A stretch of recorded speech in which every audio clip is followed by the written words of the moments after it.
Sir Kerrigan's production. I still steal. Okay? Yo, I steal. When I'm not with yo, EA at the yo, that's grocery the name store, of the I episode right there. steal. I still steal. I still steal. Okay?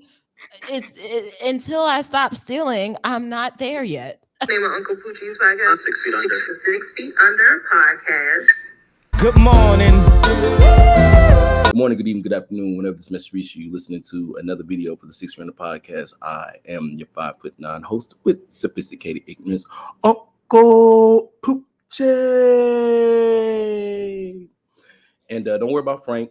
Frank cool. Sister John's cool, but everything great because we back on YouTube. And I'm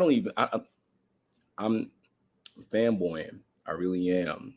This is like one of the few Virgos that can speak to me in my spirit. And Yes. I don't think they're musty because this person isn't musty. So I'm going to leave this person who does not need any more introduction the table. Go ahead.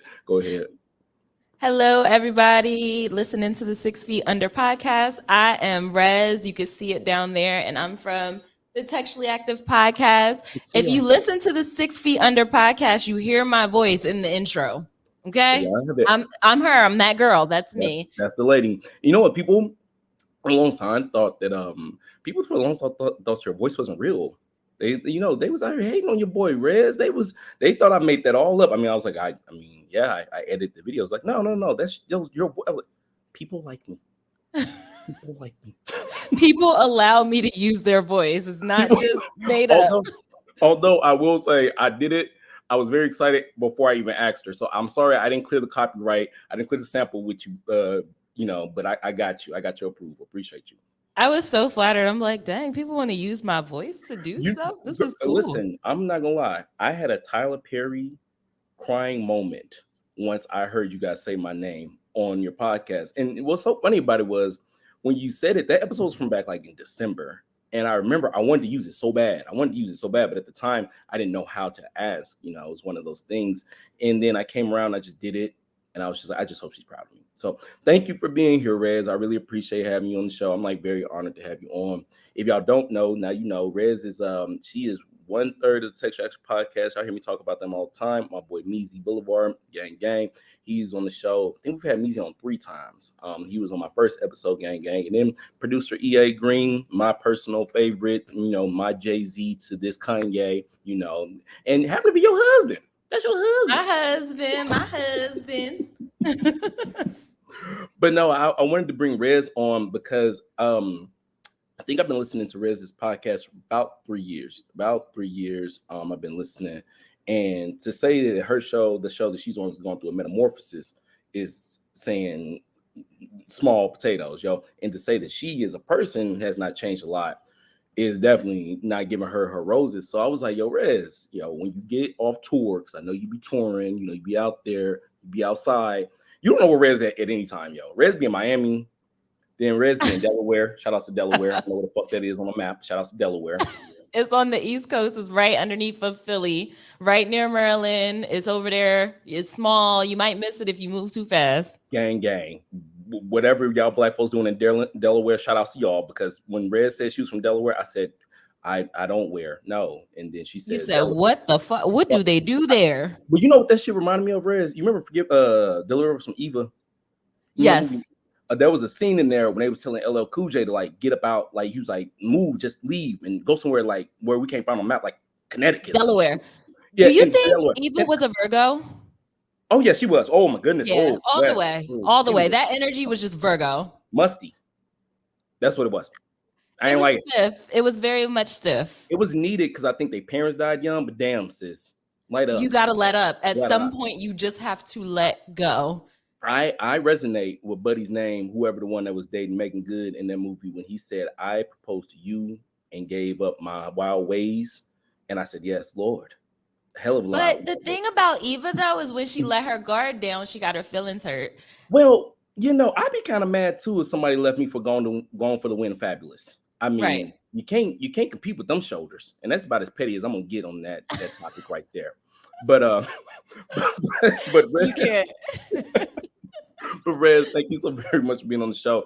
Rez, I don't even know where to start. Like, first and foremost, I'm proud of you. You Thank you. graduated from college since I've been listening to your podcast, and now I don't know necessarily what you do in your personal life, but I'm imagining you're in a different field. How does it feel? Oh, actually, and you into your 30s too. Since Yes. I've been listening to you, oh my goodness, girl. Yes, I know. I can't believe we've been doing Textually Active since 2017. No, 18. 2018. So that's 19, 20, 21. So about 3 years. Yeah. And a lot has changed. I was 28. Shit, I can't do math, obviously. But I think I was around 28, 27 when I started doing the show. And we actually were just talking about this on our episode back when we first came back, the Rojo Table Talk. Just the amount of growth that happened between then and now. So listening to TA, like you hear that. So when somebody tells me they've been listening to TA for 3 years, I'm like, yo, this family, they know secrets. Man, listen, and Rez ain't lying because there's some episodes of my podcast that have been took off. I was like, ho, I'm sober now. You go back and start listening. You like, whoa, we gotta get this off the air. Hold on, no, because as Rez will tell you, nothing's wilder about podcasting than this fact. I felt this really in my chest, and I'm sure she probably felt this too. When you podcasting, at least initially, because you don't see much return on it, you just doing it. You don't really know who's listening until someone says, I listened to your podcast. Because sometimes when people catch you with that out in public, it's like, what have you heard? Yeah, what you heard. I turned to Grand Fires. What do you know? Yeah, what you heard? Tell me what have you heard?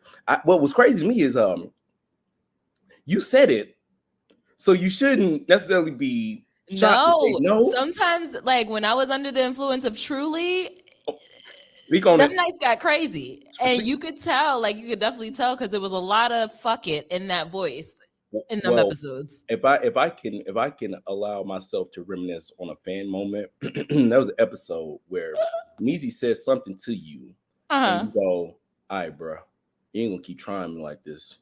And I said, "Oh." I believe it. You were like, nah, bro, that's the second time. I said, oh, man, I believe it. And the voice didn't change and everything. But as you said, and if y'all didn't catch that, the Trulies, which is an alcoholic beverage, my uncle's poochie black ass self do not drink anymore because just like Rez here, I get loose off the goose. All right. And I had to give it up. So I get violent. I haven't been in a fight since like 2013. I can't do that. Like I have to chill. I can't drink and get turned up. I have to sit down. I got tea in my cup. You got tea in your cup. All right, okay. We sipping tea today. Okay, nothing wrong with that. It's your cup. Drink it. You know, like Wayne said, it's your cup. Drink it. Whatever's in your cup, it's your cup. It's your cup. When he said that, I have never seen a more supportive nigga in bad behavior in a moment that I supported myself. When he said, I said, you know what? I actually wasn't that bad as an alcoholic. It was my cup. Okay. That was my cup. That's why women keep leaving me. That's why I keep getting fired. But you know what? It's my cup. Drink it.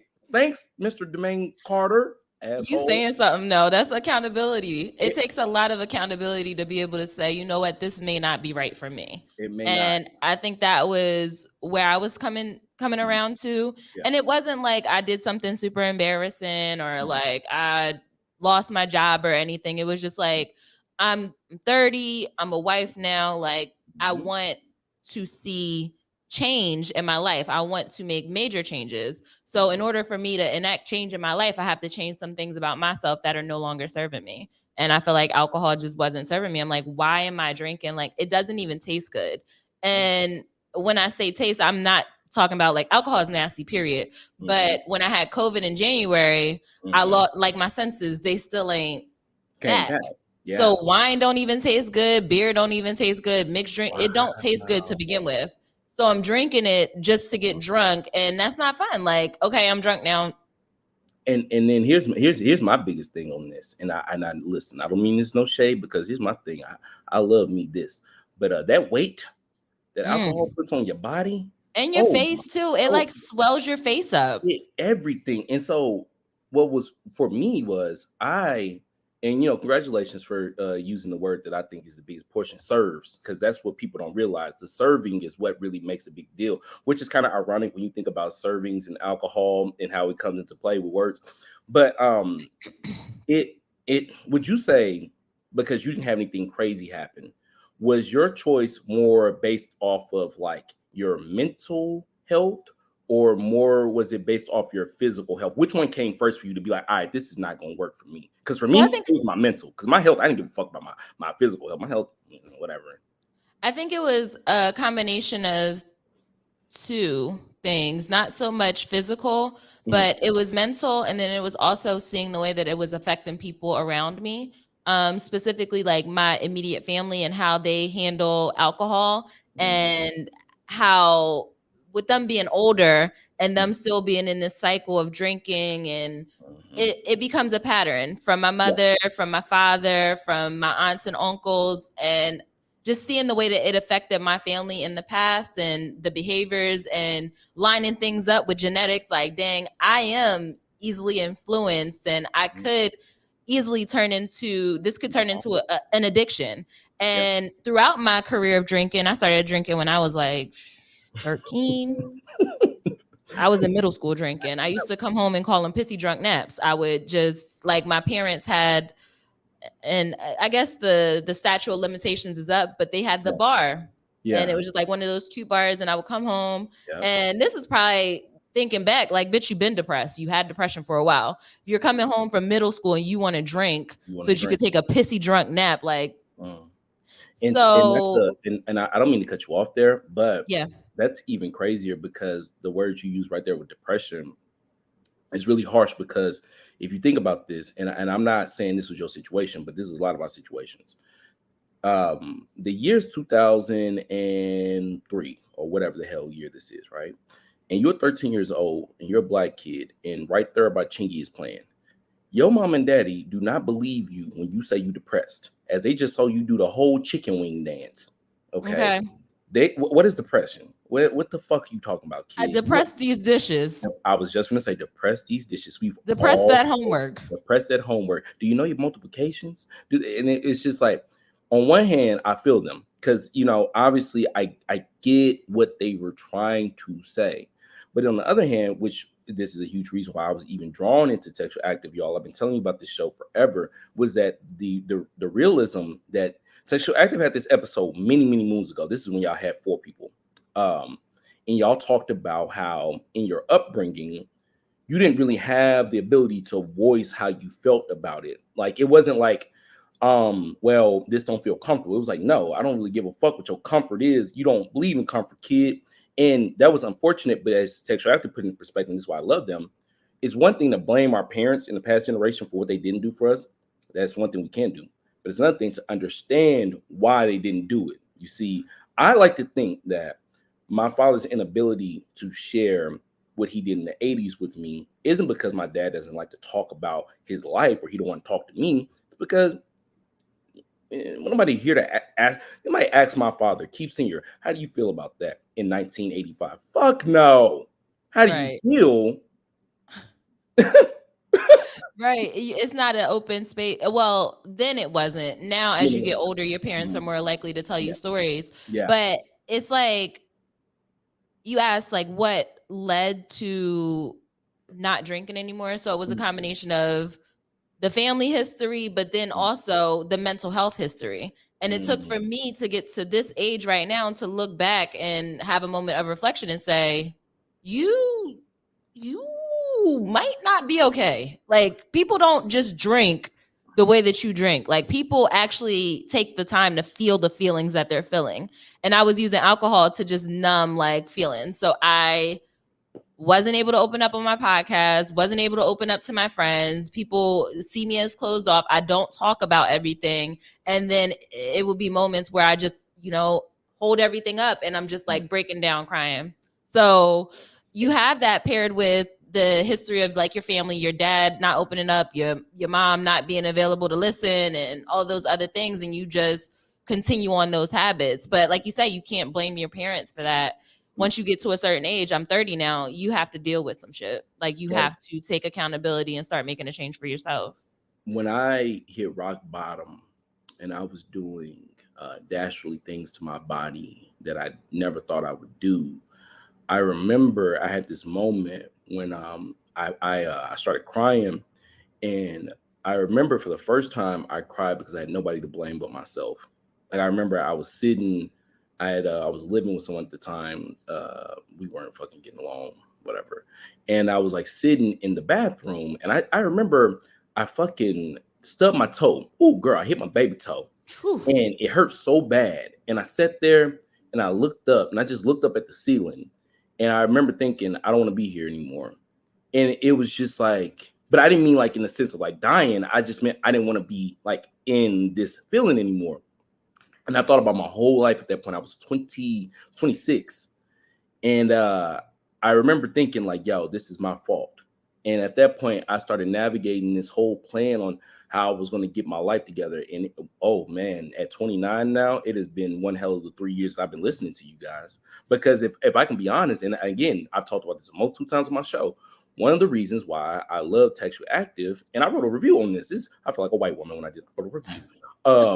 Was that and it's crazy to hear Red say she didn't open up, because it was like, shit, you can get more open than how I felt you all. But you know what? When I look at that, it was because I was in a similar closed off space myself. So I guess I could relate really heavily with your openness for a closed person, you see, because I remember when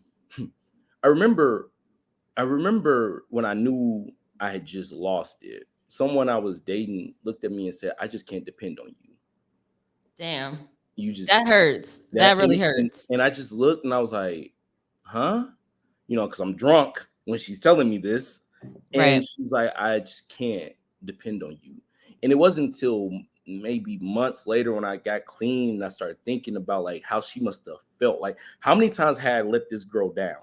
Right. For her to say, like, Pooch, I love you, but I cannot depend on you for shit.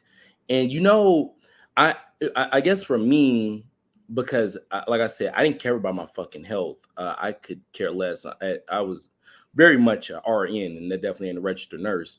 And so I just, when I looked at it, what got me to shape up my life, I thought about all the people I hurt. All the people I hurt. I hurt a lot of people being me. You know, my current place of where I work right now, I had an interaction between one of my coworkers that made me think like, wow, I've grown a lot. Someone told one of my coworkers, hey man, you should watch how you say things. Coworker's first response was like, I'm fucking real. I'm real. I say how I want. And I just kind of looked at him and I just snapped. And I thought about someone telling me this years ago and me being like, man, motherfuckers, get over it. And I walked up to him. I patted him on the back. I said, you got to learn the art of finesse. He said, what does that mean? I said, you just know there's always a mean way to say something nice. There's always a nice way to say something mean. Right. And he looked at me and said, I'm going to say how I want to say it. And I said, and that's exactly your problem right there. Yep. That's exactly your problem. You're going to say how you want to say it. It's one of the things where you realize becoming an adult is a lot more than just saying what you want to say and doing what you want to do when you want to do it. The funniest thing is when we turned 18, what we all said, I'm grown. I'm grown. As a matter of fact, there was a GIF. It's a video I love of myself that Meezy took. We was about to do a live show, and I was sitting there drunk as a fucking skunk, and it was like, well, maybe you don't need to drink anymore. And I'm sitting up there like, I'm grown. I was so far from grown. Like, what's so funny about this, y'all, is like as with me and her telling these stories, I don't even know if she remembers. Well, I know I remember. I know she probably does too, but y'all probably don't. But when COVID first started and we were losing our motherfucking minds, especially as creators, we had to hop on like cocktail like lives, and TA did their first cocktail live, and I was on there with them. And when I tell you we was drunk, when I say, ooh, we was all drunk, I started saying some incriminating stuff. Rez was all in the back. Get off of live. Get off. As a matter of fact, I spent all 2020 on live drunk. Yo, that was like a week into quarantine, y'all. It was crazy. Like, I remember it was the first time I'd ever spoken to them like visually. And it was just one of them things. And then I just got on there like drinking. I don't remember what I was drinking. But I remember I was shooting shots at everybody in the comment section. I think I even put my cell phone number in the just embarrassing. You know, it's crazy. But I like to say that, you know, for that, it was necessary, because it just like my pastor says, you got to go through to get through it. You know what I'm saying? And that was just one of those things when I think about who I am now. I think about people asking me for advice, like literally asking me, my black ass, for advice. I'm like, wow, I had to have gone through these life experiences. Had I not went through them, I would not have been able to tell you what it was to be like. So thank you, Rez, for sharing that. I really do appreciate it. Now, if I may ask, we transition into podcasting because you is a podcaster. A Potter. Podcaster. You have gone through a transition that I think is so cool. You went from someone who was podcasting when definitely it was something that, you know, only famous people did. Yeah. To going through I remember you saying it one time on your show. It's like, well, you know, it's hard coming in week to week. The podcast, you know, sometimes you're like, why are we even doing this? And then quarantine hit. And then we as podcasters kind of came the backbone of entertainment is a form because you know your regulars, they couldn't go, you couldn't go to no club, you couldn't see people, so you had to turn around. And even if you were looking at the twerking videos, I like me a nice twerking video here and there, but even that got a little old, and you were like, okay, so what's these podcasting about? How do you feel now as a podcaster, three years deep in the game, and seeing like the evolution of like yourself and what you do and how you're viewed as a podcaster? Does it feel weird that people like view as a podcaster, not just Rez anymore? Like, oh, Rez podcaster. I think people have this perception of what they think a podcast is based off of everybody. Like, it's a very saturated industry. A lot of people have a podcast, but there's different levels to what you're doing on your podcast. And I think when people hear, because a lot of people that I talk to on a day-to-day, I don't tell them that I do a podcast. The people that know that I do a podcast know. And then they'll come up to me and they're telling everybody about it. I let them do the talking. And people look at me like, oh, you have a podcast. Of course you have a podcast. Everybody has a podcast. And then they see it and they like, oh, she has a podcast. So I say that to say, like, we started in my second bedroom. Honestly, we started in Nick's living room. Shout out to Nick. Never met him before, but shout out to Nick. And shout out to Simi. We started Congratulations in Nick's on the living baby. room. Huh? Oh, and go ahead. I'm sorry, I didn't hear you. Oh no, I was just saying shout out to Simi too for becoming a mother, and shout out to Nick too for I think this baby should be like what, 2 years old now? About, yeah. Yeah, shout out to his baby. So just going from there to the second bedroom to the tower to where we are now, it is an evolution. But I think there is a misconception with the saturated industry where you can just set up and do it and just record and just talk, and there's no format. Like, everybody thinks that they can get on and be Joe Button, just come in there and just talk about stuff for hours with no foundation. But I've been taking it serious from the beginning. I'm a Virgo. I've been having my notebook. What are we talking about? What are we doing? Like, taking notes. Like, this is what the segment is going to be. This is where we're going to cut. This is how long it's going to be. What song are you playing? What's your meme? Like, it's a job. I take my podcast very seriously. And it took time. It took time. It was work. It was a lot of work. But there is fun in it. Like, I get to talk about the things that I want to talk about with my best friend, Meezy. I get to spend time with my husband. We get to look back on things and see the evolution from us being little dusty young kids to us being in our 30s and flourishing and skin glowing. So it's fun. And then, like you said, you could give advice on it now.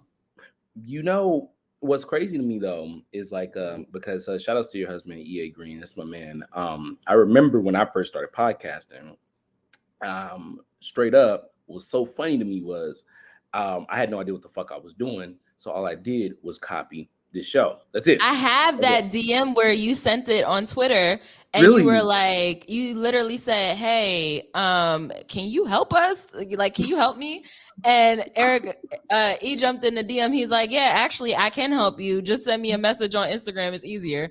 And it was, I mean, it was up from then. But we're not like those podcasters that you can't talk to. I say this all the time. We're regular people. Talk to me. I talk back. And I talk mean, to me. I talk back. I said that so many times on my show. And what was so crazy was that had they not probably said that on their show, I wouldn't have been so, I probably wouldn't have reached out. Because you're right. One of the things that gets really weird about podcasting, as Rez has touched on, is like, dog, some people do think they just like me and her just come in here and we're like, hey, I got something to say. Hook up the mic. Like we're gonna drop a diss beat or something. Like, no, nigga, this ain't Pro Tunes.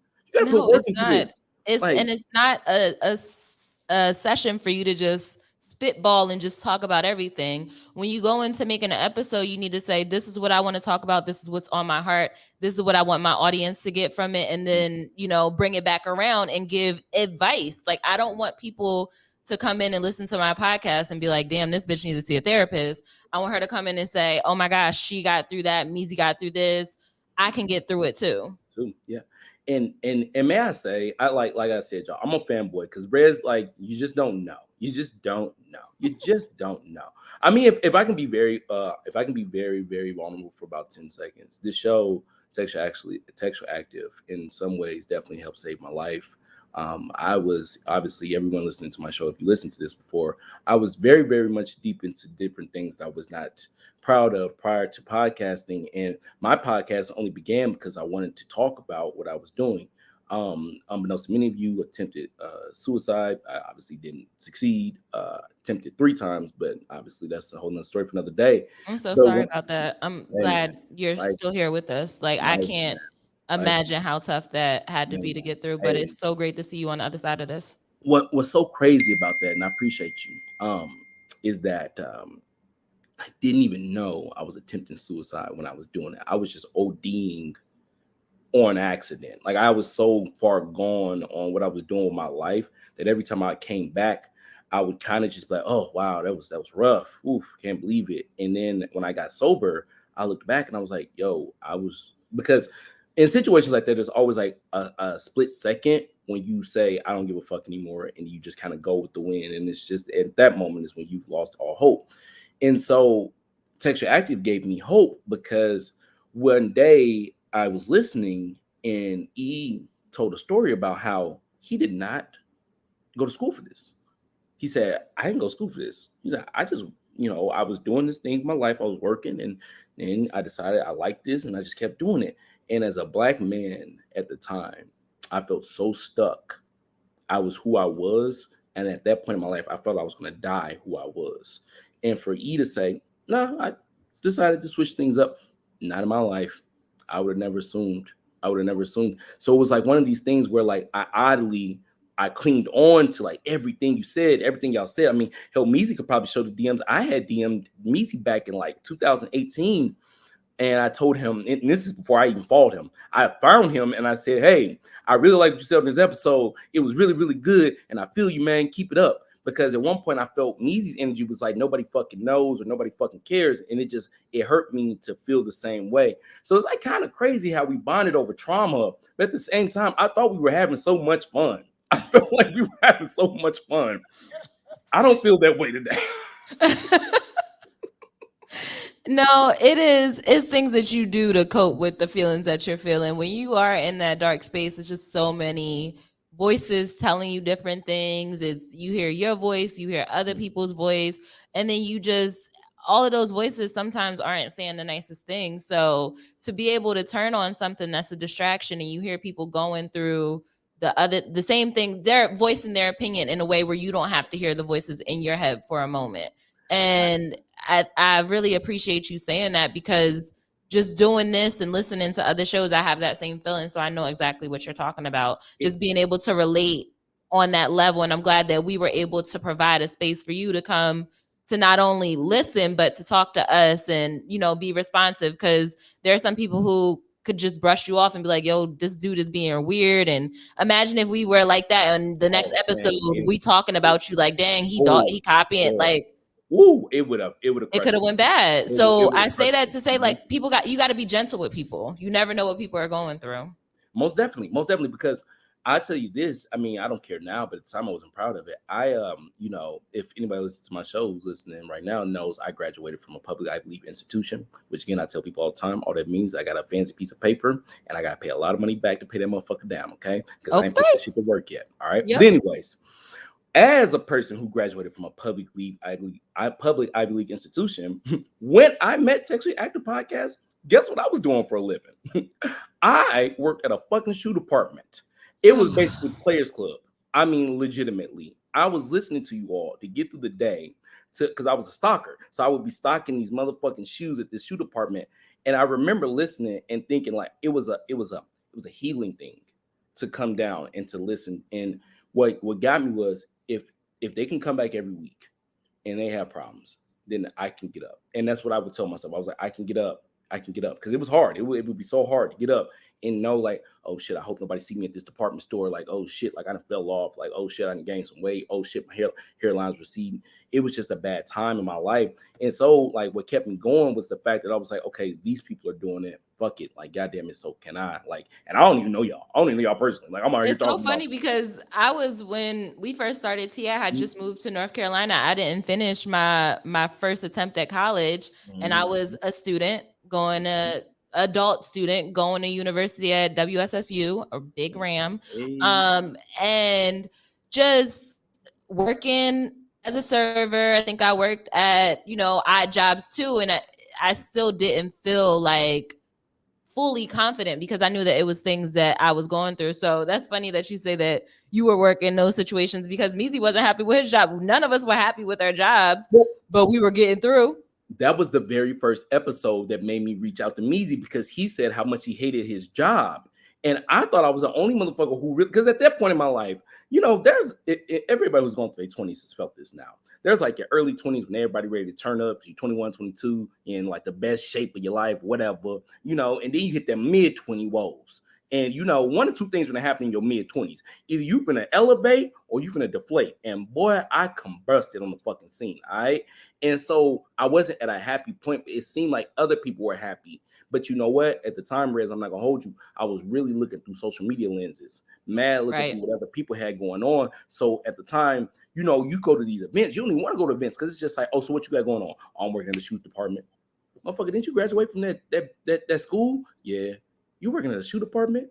And I'll tell you, when it really came home for me, when my high school English teacher saw me there, and I said, oh, shit, son. Man, I didn't really fall off. I probably went home and drank like a whole bottle of vodka that night. It was wild. It was crazy. But I will say this, though. Fun times. That question used to eat me up. What do you do for a living? Like, you ain't got nothing else to talk about? Like, hey, look, let me ask you something. If you want to know what I do for a living, are you gonna pay these bills when I tell you I can't afford it? So now, Rez, what I do now when people call me, like straight up, like especially when they call me out the blue, they be like, hey, Pooch, what you up to? Man, ain't nothing, just trying to get to this money because a brother broke. You know what I'm saying? I ain't got no money in the bank, trying to do what I gotta do. Because one thing I need to touch on with Rez that she probably has heard before. But has anybody thought you make a lot of money yet? Because motherfuckers think I'm big timing. People think that I make so much money. Where's this money coming from, Rez? I would like to know. I would like to make a fraction of the amount of money that people think that I have. People invite me to shit, and it's almost insulting. You think I can do what? And then on the night they invite how much is it to go? And where they invite you think I can do that? A person hit me up on Instagram and said, hey man, listen, you funny. I said, oh man, I appreciate you. I said, hey dog, I got a show I love to have you on. I'm giddy. I'm like, oh yeah, man, I love to be on the show. I love to be on the show. He said, how quickly can you be in Houston? I said, 2 to 4 weeks. A month? Give me a month. What the flight's looking like? Give me a second. Let me go check my account. This nigga said that shit like, oh, let me go ahead and gas up the Lear. And we'll be there in 2 days. Like, listen, bro. I'm still at the point with my finances that when I'm in line to buy something, I still check my banking account. Rez, I'm at the to make sure that it's all there before I go getting crazy. I'm at the point in my life where, dig this, I still scan the most expensive shit last. I still steal. Okay. I steal when I'm not with EA at the grocery store. I still steal. Okay. It's until I stop stealing, I'm not there yet. I still go to CVS. I'm the reason they got cameras in CVS at self-checkout. Like, are you shitting me? They was like, this girl is robbing us blind. It's me. Hey, yo, I'm not gonna hold you. It was y'all in this podcast. Shout outs to the homie, He-Man Woman Haters. That matter of fact, that's how I found you guys. That stated that they stole. I remember that one of the episodes when Mouse was just going on about how they steal, and I was just like, bruh, if they don't fucking shut up, it's like Mouse and the OG Black Man, yo, their podcast is great. There's some funny men. Bro, shout outs to Reek, man. I've actually had him on my show. I need to release the episode and start acting like it's detox. What are you doing? Why haven't you released the episode with Reek? Depression.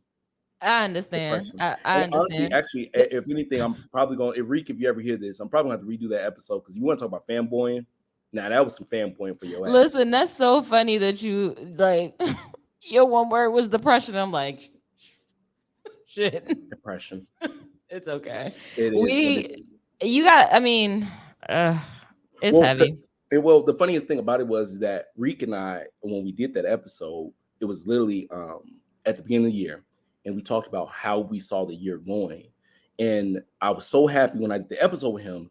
The very next day, something stupid happened to me, and it literally sent me. And I remember thinking that, like, I don't know, I just felt like I wasn't good enough. And I remember when I felt like, and then I did that stupid thing that people do. They do comparison. So if you know, shout outs to Reek. If you ever hear this, I am sorry I haven't put out the episode, but I just didn't feel good enough. I remember, like, bro, like, you're not that good. Like, why you think you're good enough to even be on an episode? So I just kept it like a dumbass. I just kept it. It's okay. It's still relevant, and I'm sure there are ways, if you don't even release the whole episode, that you can cut it up and do it like a reflection episode for 2020. Most definitely, that's probably what I'll do. Shout outs to him, and then also, as I said, shout outs to Mouse Jones, because that's how I ended up finding you guys. It's funny how the universe works like that in different ways, because if it wasn't for one episode from another show that you guys were on for like 20 minutes at that, you know what I'm saying, leading to y'all whole episodes of talking about how Measy breaking the hotel wall and so on and so on. I said, who the fuck are these people? It's so funny because the way we met Mouse was, I was listening to the Read in the Friend Zone, and I think he was doing BET then, and I heard his story on either one of those shows, and I was like, yo, this guy is funny. And then there was a woman in North Carolina. She does this 20-something doing something event, or she used to, and she was bringing down people to come and talk on a panel. And, you know, she invited Mouse down, and she's like, we need somebody in the city to make sure that he's good. He's, you know, pretty popping, and he's going to need something to do. And she thought me and EA would be a good fit to make sure that he's good. So we just had a great weekend. And then from there on, it was like, yo, cousin, what's up? And it's been up ever since. But it's just funny how you meet people and how living every day, you feel like you're just like this little drop of water in a bucket. Dead ass. And you feel like you're just the only person going through everything that you're going through. But when you start opening your mouth on your podcast, you realize that you're not the only people, and you find a whole community of people who enjoy talking and enjoy having conversations outside of who should be paying for the drink, or who should be paying the bills, or how do you split the bills in the household? What's a gender role? Why? Like, it's deeper conversations to have. How are you doing mentally? What percent is your brain capacity on right now? Why do you think your grandmama stayed with your granddaddy even though he had 8 outside kids and 2 other wives and was a jack of all trades? Right. Because he was a Rolling Stone. I don't know. Depression. He was depressed. He was depressed. Exactly. But what I will say though is, like you said, that that drop of like a water. Shout out to you. You were definitely sober. That is some sober shit. That is sober people talking right there. But what's even cooler about what you just said is like meeting people, right? I think good podcasting, at least great podcasting or whatever you want to call it, is banked off of like relatability. If people can feel like they can relate to you, they will come back to you every time. But it's got to be bigger than relatability, because, you know, social media makes you feel like you can know what anybody has going on. They got to also be able to feel you're sincere. In saying that, man, there was some episodes of Texture Active back in the day, especially when y'all had 4 guests. I was like, hey, don't talk about me, nickel.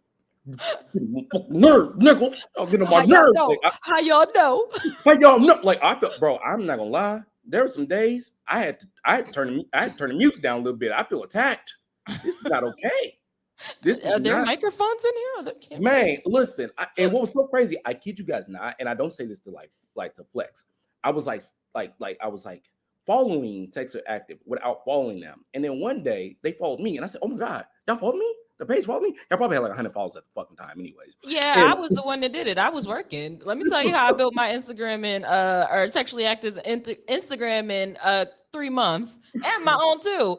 man, I follow people. I get on their page and I like 3 to 4 pictures and they follow back. Well, they listen, used to. Nowadays, people are different. yeah, But it's it's so crazy.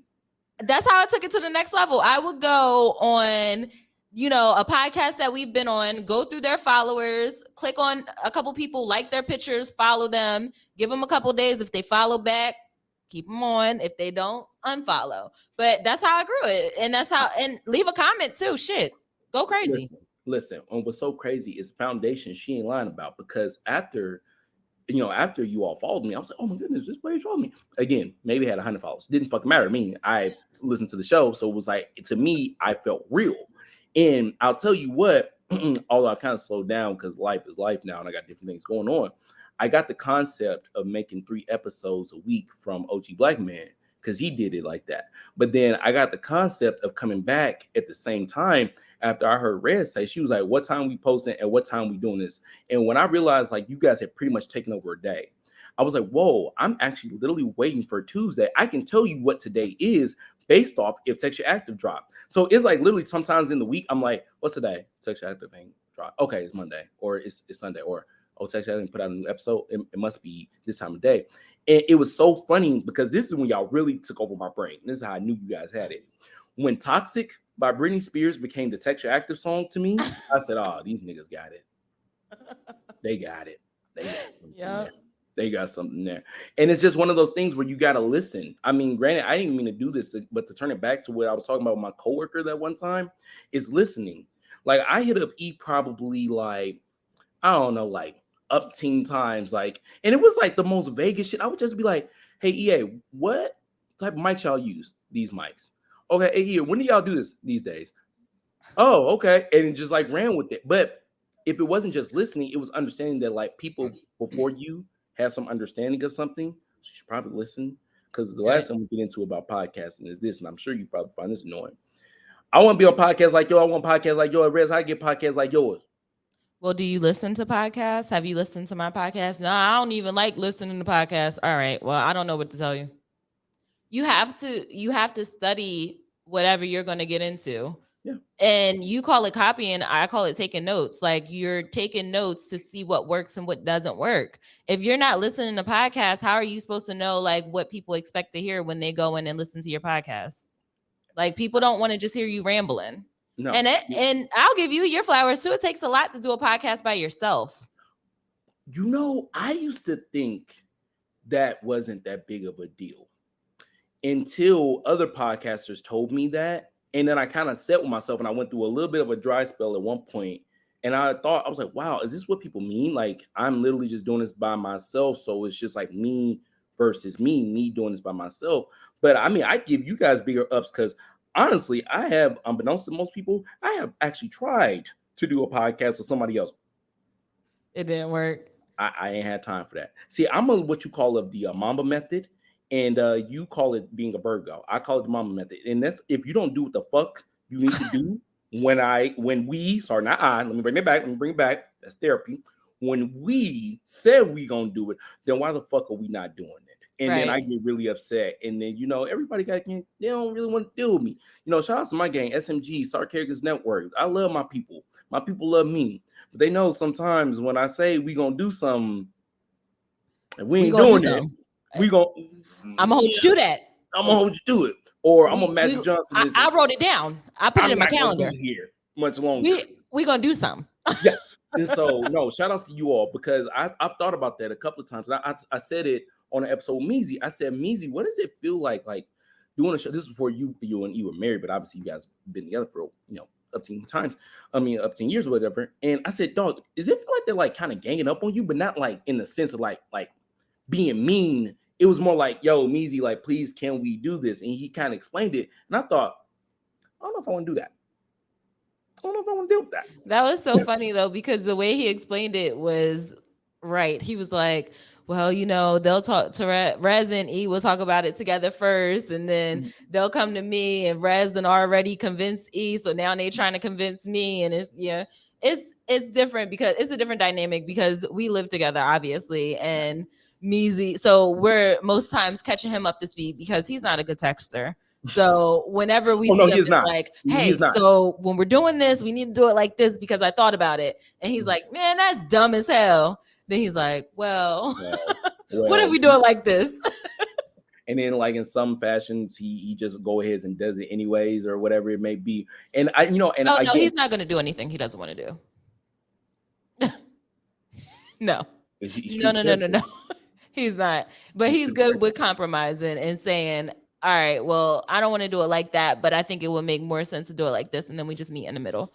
We've been doing it for so long together. It's like, all right, he said it's dumb. I'm not about to keep arguing about it being good. Maybe it was a dumb idea. Like, I just be up in the middle of the night sometime, think about shit, and it don't be slapping. So. I'm not gonna lie. Yeah, if I ranked the 3 people I thought were approachable on TA, Measy would always be last. And he always says this when I say that to him, he's like, no, I want to be approachable. And I'd be like, wanting and is my brother. Two different things. But no, Measy Boulevard, that's my man's $500,000. Like, he's a cool dude. Because Measy's one of those rare people who actually, I feel like, actually says what he feels and means what he feels, but then has the sense of understanding, even if what he means, what he feels at that moment felt right. Later on down the line, he is willing, in some cases to be like, well, maybe that wasn't that right. You know what I'm saying? But that's how I felt at the moment. Where most people are like, nigga, I felt that way and I still feel that way. It's like, nah, dog, like, you gotta, be able to adapt. But I love the admiration that some people feel for podcasting. I hate the idea that people have about it, though. Yeah, I think it's starting to change, though. I think we're in a tide of the podcasters that have been doing this for longer than us. They're transitioning from podcasts to brand deals, or from podcasting to TV shows, or from podcasting to radio shows or production, or like they're moving up. So in my head, it's like, oh, that class is graduating. So now there's space for the other guys, for the guys who've been consistent for this long. So they're making room, and I'm like, I'm not gonna miss this. No, I'm gonna keep doing what I've been doing. You know what I mean? So it's just after a while, we say it's saturated, but talk to me when you have 100+ episodes, and then we could talk about who's consistent and who's not. The last break that we took was probably like the only break we really got, because it'd be times where we're like, all right, well, we know your birthday's coming up or Christmas is coming up, we just gonna double up an episode and drop still. I think the only break we were taking for a long time was New Year's. And might I add too, Rez made a good point about 100+ episodes.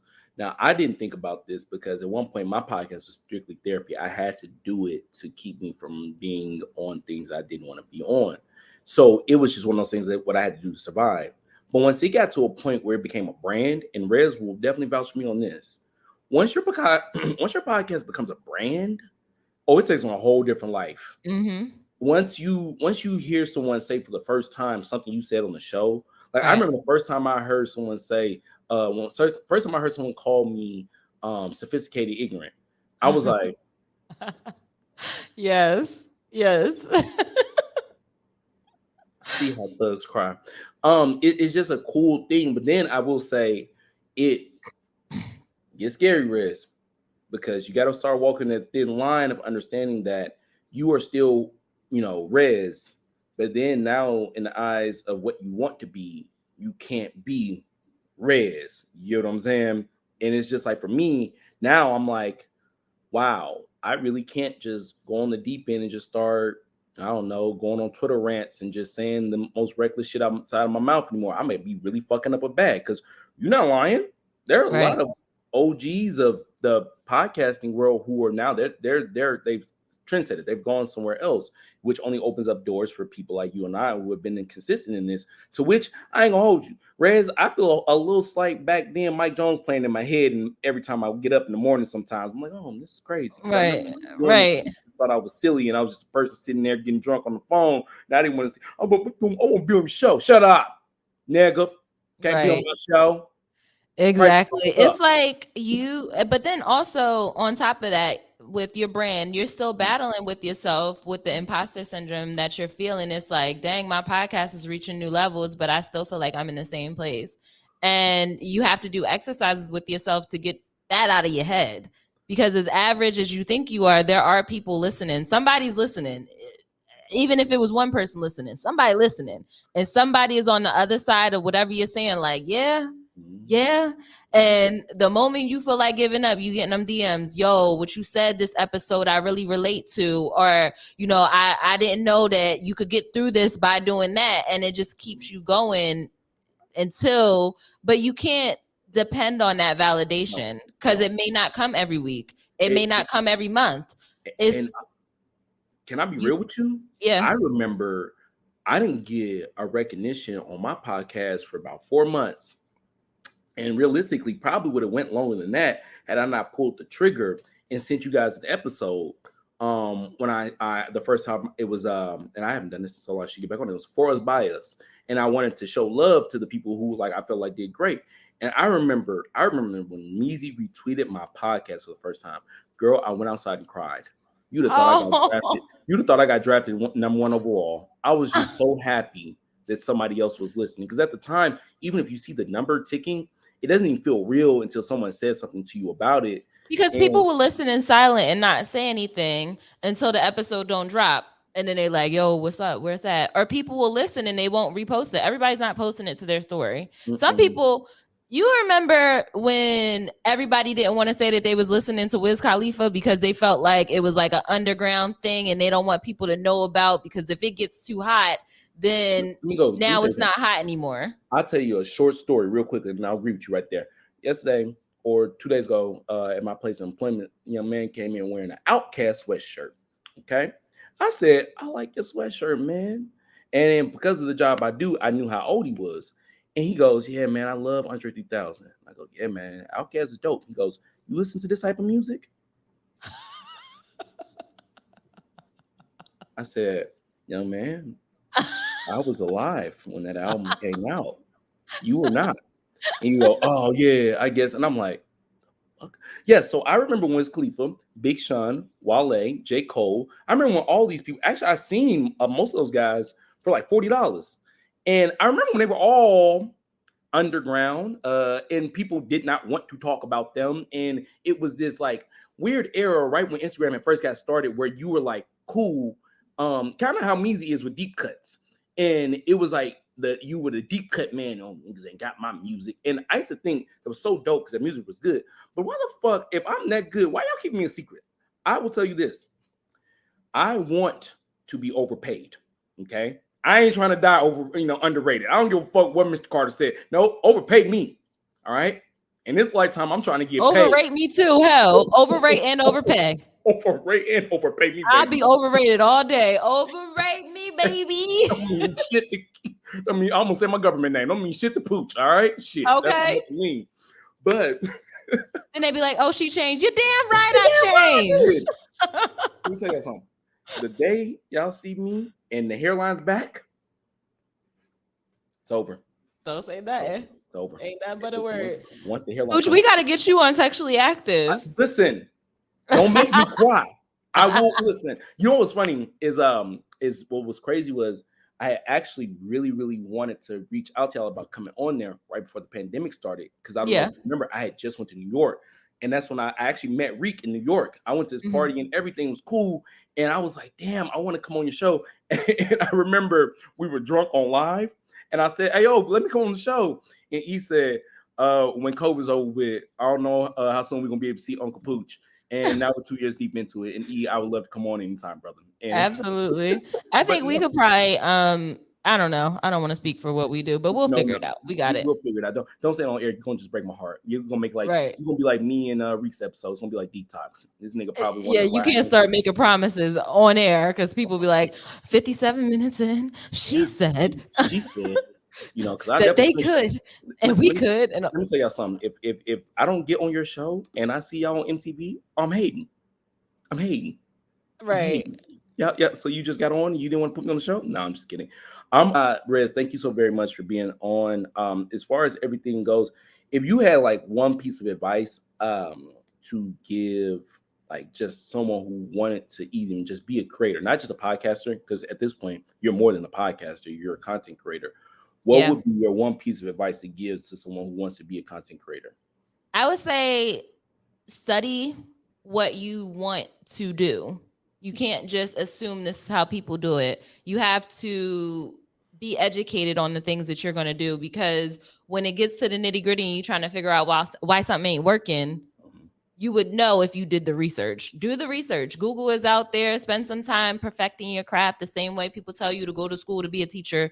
Go to school to be a content creator. There are many resources out there. All these girls doing workshops, training, YouTube University, all these apps. Know what you're doing. Get in there, be educated on it, and be a master in your field and have that confidence. I'm a graphic designer. I'm not a podcaster. I'm a content creator. Like, just have the swag with it. And what's so cool about that is that, again, we didn't go to school for this. We didn't. Nobody in my family first and foremost, no one in my family owned a goddamn computer until my mama moved out of her mama's house. Okay. So we definitely did not grow up with technology. So I just love the fact to see y'all flourish. And, you know, it's a beautiful thing, man. You know, young Poochie, I am the auntie level, but, you know, one day I want to love on somebody's auntie. I'm going to talk to you about that on the next episode. But, you know, just to see you all as a nucleus. I'll say this and I'll say it 100 million times. See Black people as a whole, you, Meezy, your husband, EA, and, you know, the staff he has over there, Open Media Lab. Shout out to Open Media Lab. Just doing the damn thing is so inspiring. I'm going to say something that I find funny. So if y'all don't find it funny, when I saw E had a white man working with him on forum, I said, that's a Black man I want to get to know. That's right. Yeah, white people working for him. I said, ooh, man. That's right. Making the ancestors proud. How's it feel? I'm signing your paycheck. But nah, as always, ladies and gentlemen, it's always nice to have somebody like Rez on. You know, I can't not let her not be on for a second episode. But like always, man, a lot of peace, get the evil within you. Until next time, I'm out. Sir Kerrigan's production. What's the name of Uncle Poochie's podcast? 6 Feet Under. 6 Feet Under.